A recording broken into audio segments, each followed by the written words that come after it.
This is TWiT. But I've got to report, Mark Gurman says in his Sunday newsletter, Meta's new headsets, we covered the Meta Connect keynote last week. It's kind of fun. Show Apple has lost its way with the Vision Pro. Poor little sheep. Because Meta is shipping a headset that is way more advanced than Apple's, way lighter and way smaller and way more advanced, because they're shipping it right now, right? They're shipping it at a tenth of 2029. You're talking about Orion. Yeah, let me show you the picture of, I think he's also not just talking about this goofy thing, which is in prototype. That's Mark Gurman, Okay. Mark 10 years Zuckerberg. off and $10,000, yeah. But I think he's also talking about the 1/10 the cost Meta Quest Pro 3S, right? Yeah. That and the Ray-Bans. I mean, the Ray-Bans are getting to be more and more something. They added a whole bunch of new features, or announced a whole bunch of new features, including the stuff that we kind of want, which is take what is this that I'm looking at through the camera and explain it to me.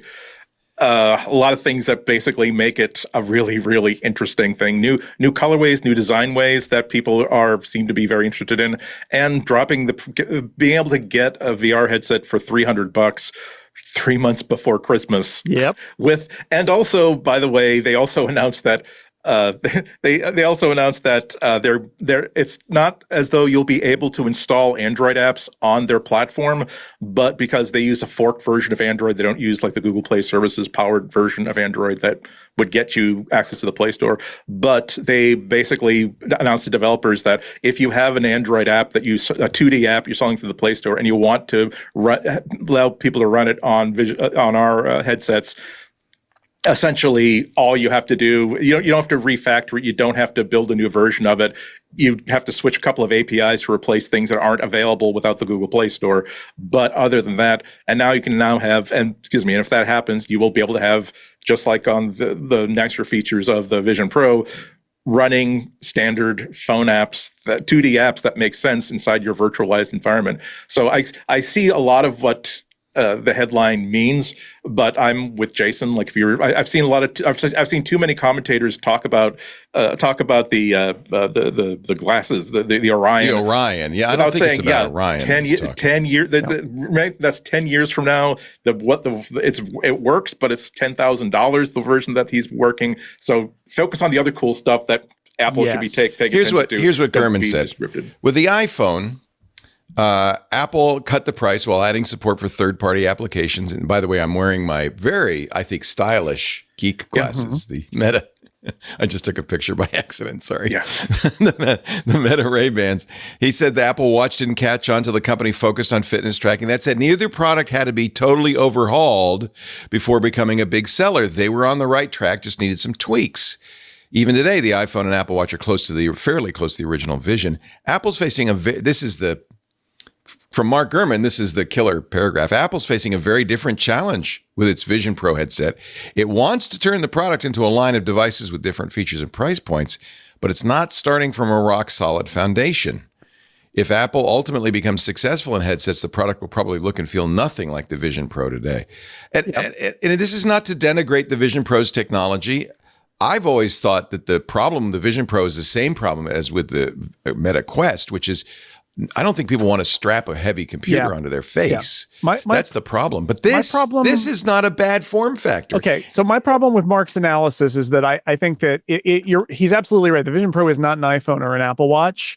I think that the reason that the Vision Pro exists is because Apple, like Meta, believes that there's an end game in the 2030s where there are glasses that are AR glasses that you wear that are very light and go on your face, and then there's a smartphone in your pocket and maybe a watch on your wrist that connect, and they all kind of build this gestalt of a computing environment. And I think the fact is that the reason that Apple spends so much money on the AR stuff and those displays that show your eyes and stuff is that is actually where Apple is going. And you can almost think of the Vision Pro as a virtual AR glasses, right? Like they're trying to make it like it's AR glasses, even though it's totally not.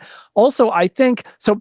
So the problem is, the thing that really bugs me is people compare a product that doesn't exist, costs $10,000, won't ship for 3 or 4 or 5 years, to a product that's shipping, which is not great. And I don't think Apple.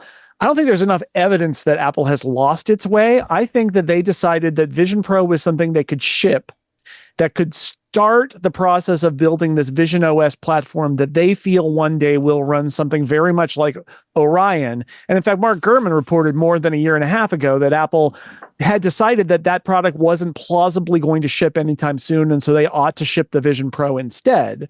I do think that it's one of the reasons why games are not central to Apple's vision of the Vision Pro, even though VR is great for games, is that Apple is really primarily focused on this future where there are AI glasses out there. The problem, and I think this says something about the way Meta views the world and that Apple doesn't, is that Meta just showed a prototype and said, this is where we're going. And I think it serves them really well because they get to say, look at us, we're building custom stuff, we're on the case, this is our vision. And Apple has this this thing that comes from Steve Jobs, although it does predate that too, which is very much never, ever, ever discuss anything that isn't a shipping product. And while Tim Cook has been on the record as saying we think AR is more interesting than VR, and I think that he really does believe, and Mark Gurman's reporting says he does believe that glasses are where they really want to go. The truth is they can't get there right now, and so they use so I think the way to view Vision Pro is not Apple thought this was going to be the next Apple Watch and they were going to launch it and it was going to be big, because there's no way that people at Apple thought a $3,500 headset was going to be big. I think they thought of it as the start along a very long path that eventually leads to some other products that are more broadly available, and then they wanted to kind of prime the pump. Now, I think that culturally we could ask ourselves, is that what they really needed to do? Could they have not said, here's a thing we're working on, here's an OS that we're going to release as a developer in a test environment, and this will be a product in a few years? But culturally, they can't do it. They could ship products, and so they did. And I think you could argue that maybe Meta is partially doing them a favor by saying, no, this is where we're going, because that's totally where Apple is going too.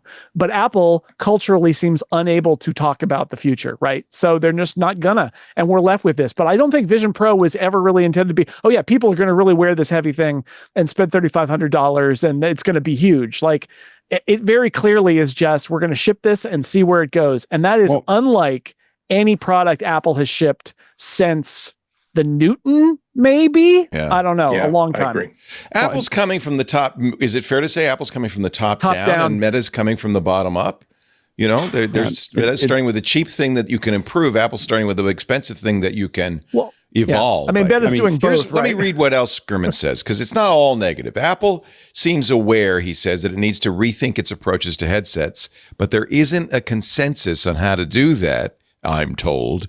As of now, the Vision Products Group has a few different ways to go. Status quo route, which is a Vision Pro more or less the same but less expensive. The smart display route, where they take the computer and battery from the Vision Pro and shift many of the internal functions over to the iPhone. Yep. Which is an interesting thought. Maybe the headset is now no longer a computer in your face, but just a display on your face. The smart glasses route, like the Meta Ray-Bans I'm wearing right now, which I think is a distraction, because that's more like a wearable, right? That's not an AR product at all. It's a really replace the product. AirPods, because the speaker's quite good. It's an AirPods-like thing, and it does an interesting thing. I can say, hey Meta, what am I looking at right now? Right. And I'll tell you what it says in a second. Mm-hmm. No, I think it's good. I feel like the discussion of the Ray-Bans is a distraction because it's a different product category. They may converge. He also points out that it's a good, interesting product that Apple should probably be making a version of that they're not.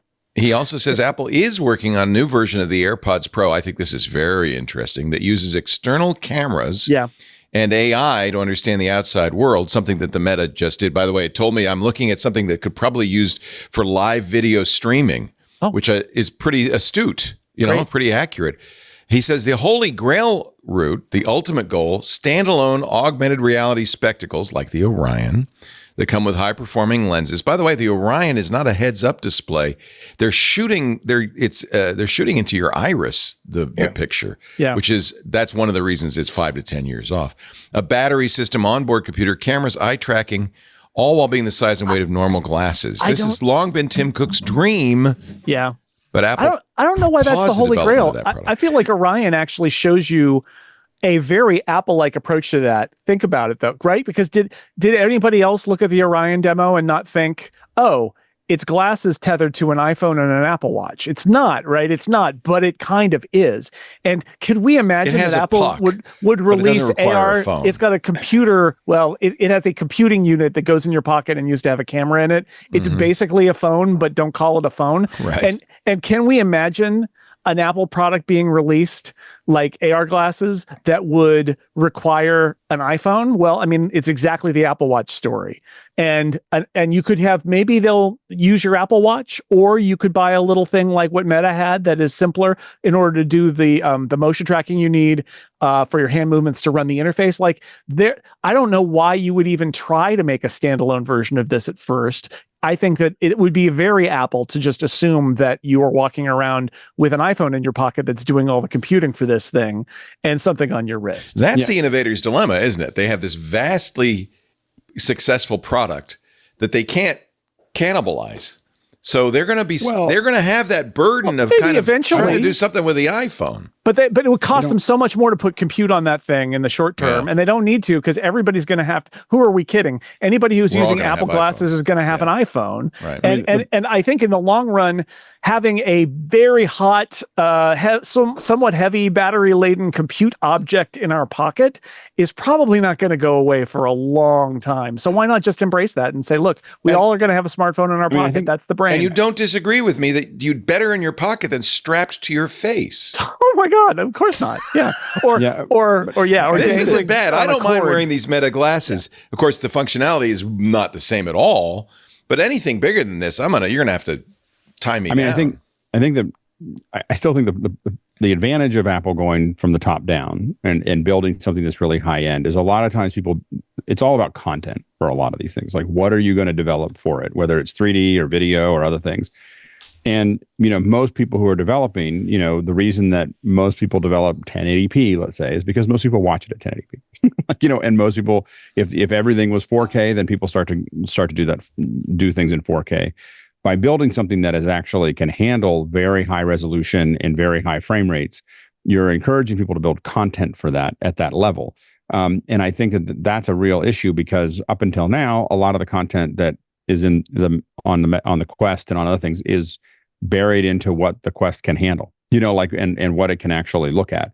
And I think that having something that's higher performance will eventually drive more content. We're still waiting for some of the things to come out. I think Apple, I will say that I think the biggest problem is not so much Apple building a $3,500 site. It's that Apple is doing the same thing with the Vision Pro that it did with the iBooks, with books, which is that they didn't invest in content. They're doing some shooting. They're not giving people a whole, like, they should have $1 billion, like Epic, incredible program of their mega grants, which is that, hey, you want to build something for this, we're going to, it's really easy for you to get $25,000. It's not that hard to get $500,000. There's a lot of things that we were willing to, so that people started developing ideas for it. And I think that, there are things, when you put on the headset, there are things that give you hope, that there's a bunch of great content out there. The Apple content that they're generating, which will be, we can probably get close to with the Blackmagic camera as it comes out sometime later this year. The problem is, I don't understand why they're not putting that out in mass. Like, they're giving us these little, we're going to give you little 10-minute pieces and 5-minute pieces. Like, Apple should be, if they're not going to give a bunch of people cameras or whatever, they should be delivering that much faster than they are now. And you see hints of things from a company like Jigspace. Jigspace is one of the most impressive things that I've seen on the Apple Vision Pro, except that the business model and the workflow and everything else is completely buggered.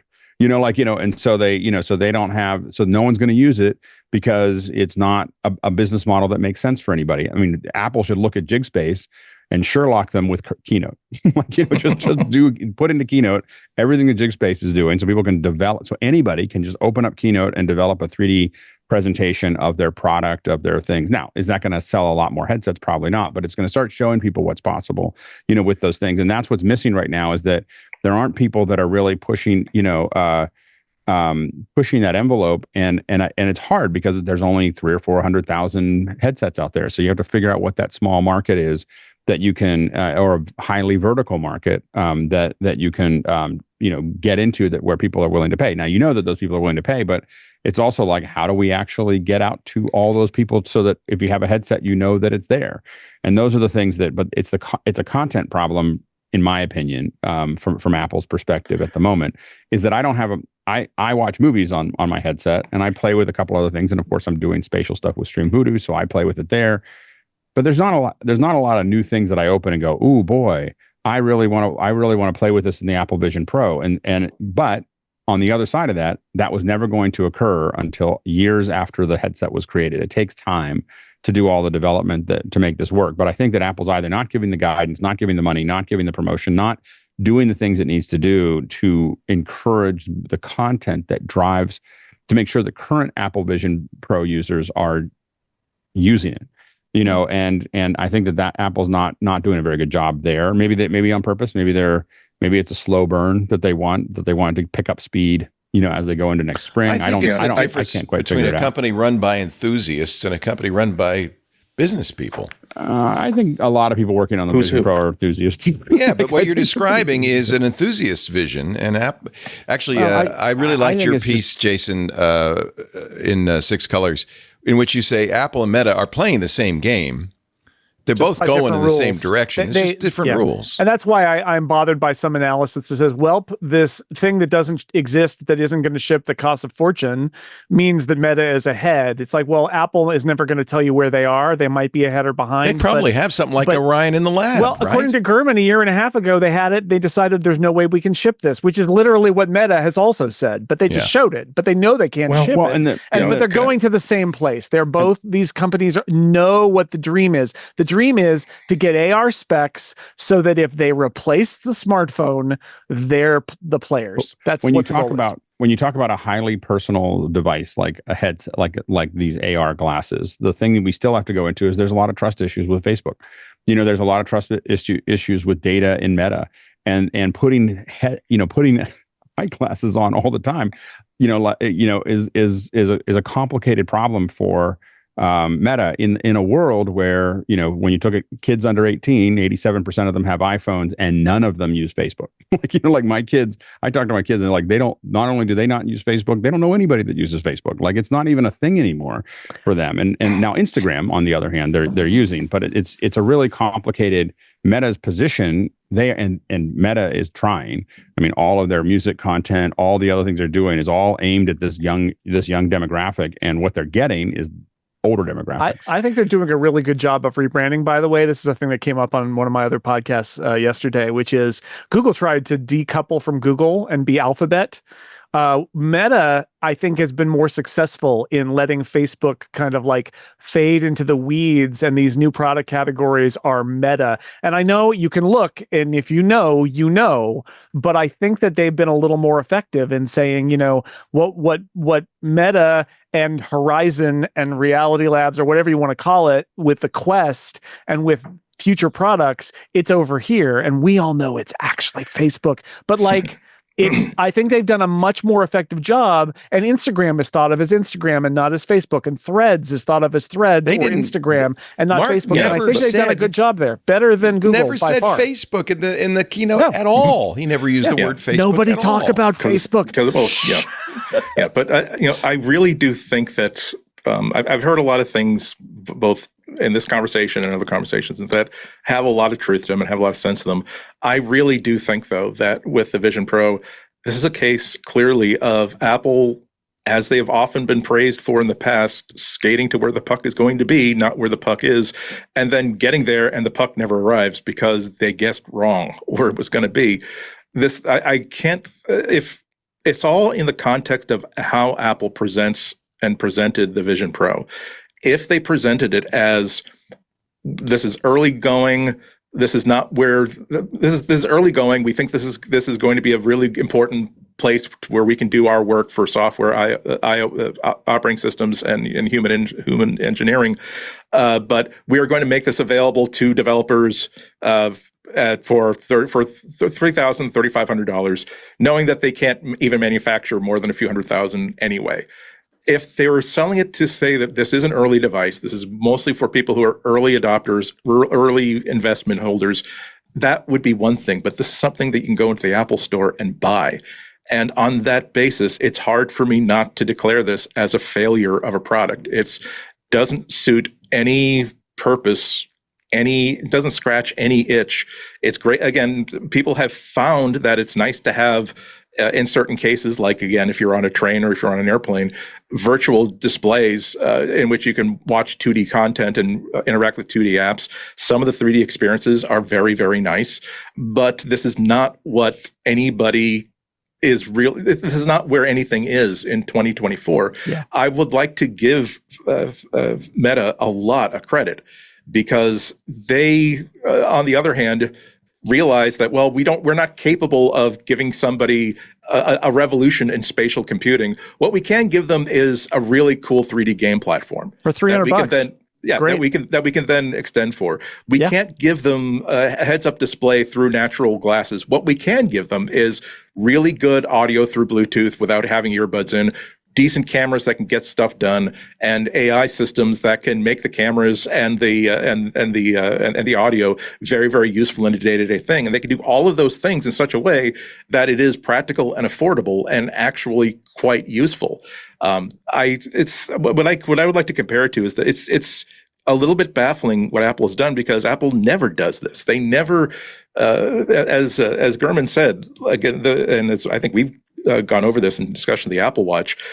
It did take a year or two for Apple to find its feet, to define it not as a wearable computing device, but as a fitness device, as a health device. But the thing is, they got the hardware on lock immediately. We're still using the exact same design, pretty much, and the same layout of controls. It's very, very weird for them to introduce something where this is not going to be useful going forward, except for as a test bed for development stuff. I'll close by just saying that, like, if I'm not coming through on what I'm thinking here, it's like Apple could have done the same thing with a foldable iPad or a foldable phone today, and we would be saying, well, there's this crease in the middle of the screen that I don't like, and it's not as durable, and wow, it's really a lot more expensive than like a conventional phone or a conventional iPad without bringing us more power. And would we be saying that we would be surprised that Apple had shipped something that is not consistent with an Apple consumer device, something that is interesting for people who are interested in the next thing and have the money to spend for it. But that's exactly, I think, what they did with the Vision Pro. It's a misstep.